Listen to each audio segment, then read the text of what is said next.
que bu leen neexoon bu ñu leen woo autour d'une table du ñu ñëw dañu taxaw ci mbedd mi parce que moo gën a yomb critiqué nañ leen guddeeg bëccëg suba ngoon ñu naan wooy dañuy collaborer avec le pouvoir ceci cela di rendre hommage également à la société civile sénégalaise parce que gis ngeen ni même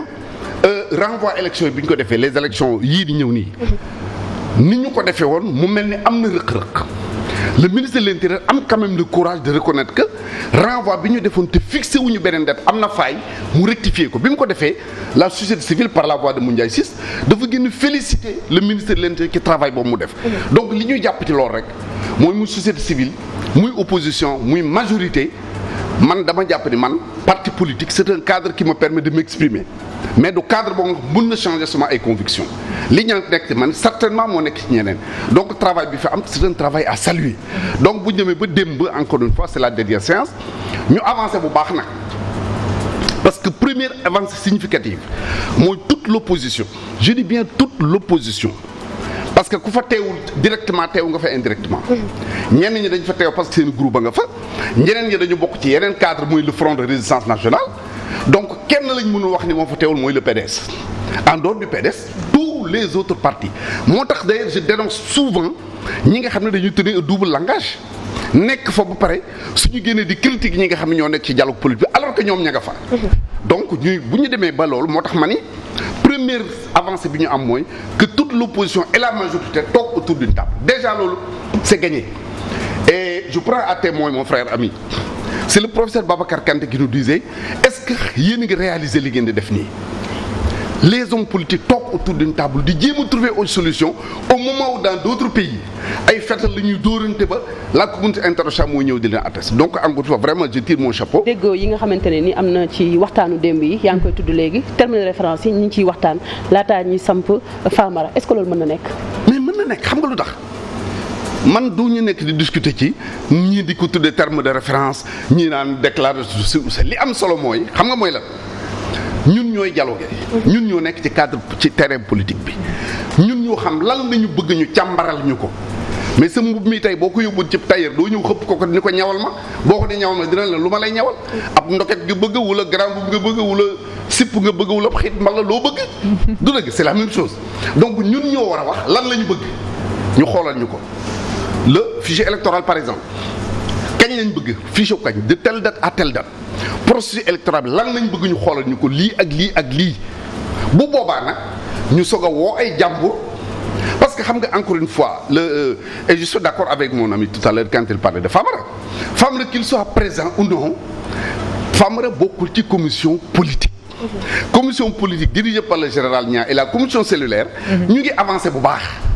parce que gis nga yeneen commission yi muy économie et sociale muy sécurité muy ñeneen wóor na ma ne bu ñu tegee 2 ou 3 séances ñoom ñu pare parce que pratiquement li 1 plus 1 égale 2 mënoo fexe ba 1 plus 1 du doon égale 2 te boo demee en économie noonu la mais ñun ñi nekk ci politique bi nag xëy na ñooy bari ay calcul yoo nga xam ne suñu affaire mun na traîner donc il est heureux que ñun ñu commencé liggéey jusqu'à présent avant ñu installer officiellement le président Famara Sagné et son équipe donc oui il est bien possible que ñun ñu discuter ci lan la ñu bëgg am ay avancées avant même que le président Famara soit installé. alors tudd nga léegi société civile mais en ce moment am na ci ñu bari ci ñoom ñoo xamante ne dañu jàpp ni li tax dialogue bi gën a sooxe bokk na ci le fait que il y a 2 dialogues bi nga xamante ne moom la ñuy def fi ñu ko war a defee ak beneen dialogue bu ñuy def ci suuf entre peut-être le président Macky Sall ak maître Abdoulaye Wade. mais attends d'abord sooxewul je rectifie dialogue bi sooxewul. dialogue national bi. non dialogue sooxewul xam nga lu sa sooxewul dañu ko tëral tànn ay nit tànn un président am lu mu doon néggandiku li tax man ma comprendre ci diir bu xaw a yàgg quand même. waaw attends xam nga président Famara aussi il faut que c'est un homme d'État de grande dimension. man bi ma ci gisee lu ma xaw a jaaxal dem naa toog ak moom waxtaan ak moom. mais il y avait aucun problème à son niveau. d'abord il me dit et c'est vrai mënuñu commencer liggéey tant que joxuñu ay locaux par exemple pour joxe un seul exemple commission boobu bu doon réunir tey te amuñu une équipe bu ñuy liggéeyal ñu defar un texte day ñëw woole ne maa ñees kaay dimbali ma defar ma texte boobu un état ne fonctionne pas comme ça donc il a voulu que lépp nekk en place ñoom ñu commencé dérouler donc de ce point de vue là je pense que amul loo nga xam ne lu ci soxe la. mais syndicalistes yi bu ñu leen dégloo ñoom li ñu wax c'est clair que ni depuis ba ñu lancé dialogue bi depuis le 1er mai ba léegi si daanaka mën nañu wax ni mbir mi demul dikkul moo di gëroo wax na ko Baxaw Jong wax na ko Cheikh Diop aussi wax na ko mais attends mbir mi demul dikkul mënuñu ko wax xam nga lan lañ mënoon wax suñu leen woowoon ba ñu ñëw comme par exemple nous c'est notre cas bu ñu ñëwoon ba toog ba ñu tàmbali dialogue après am blocage ñu mën ni demul dikkul mais woowaguñu leen mais xaar bi la ñu wax ni dafa yàgg mais amul lu ci yàgg c'est-à-dire ku ñuy diri doo taamu fu ñu lay jaarale ah oui oui c'est ça nit moo woote dialogue ni kaay leen ñu waxtaan dafa am lu ma bëgg ñu waxtaan ci tànn ab équipe ñu leen diriger leen ma dialogue boobu yéen ñi nga xam ne dañ leen di woo toog leen déglu ba ñu woo leen ngeen ñëw joxe seen xalaat mais lu ci yeex ak lu ci gaaw amu ci mais dafa mel ni ci réew mi politique donc moo fi nekk qu'on se dise la vérité dialogue social baa ngi fi moo tax ñoom itam ñuy addu di wax parce que yéen dong la ñuy dégg te yéen rek la ñuy dégg ne yéen a nekk di am ay mbiic ak ballon loolu ñu koy bien sûr parce que politique yi rek ñoo fi nekk ñoo xamante ne fu mu toll nii affaire yi dafa yéex non amuñu mbiic ak ballon ñi ngi avancer un rythme normal maintenant bu fekkee ne ay doomu aadama dañu tase ñu teg benn affaire di ci discuter kenn ku nekk da ngay indi et puis li ma gën a neex ci dialogue bi mooy le climat bi fa am soo ñëwee toog ni xool peut-être tu peux même pas faire la différence entre ku bokk fi lui il le prend à témoin souvent jël nañu ay positions yoo nga xam man damay wax ni juste de la majorité mais d'accord ba ak yéen keneen aussi jël une position moo nga xam ne xëy na fa ñu yaakaar ne fa la bokk loola du seen position donc mbiicoog mbaloo amu fa ça se passe normalement et je suis content vraiment très content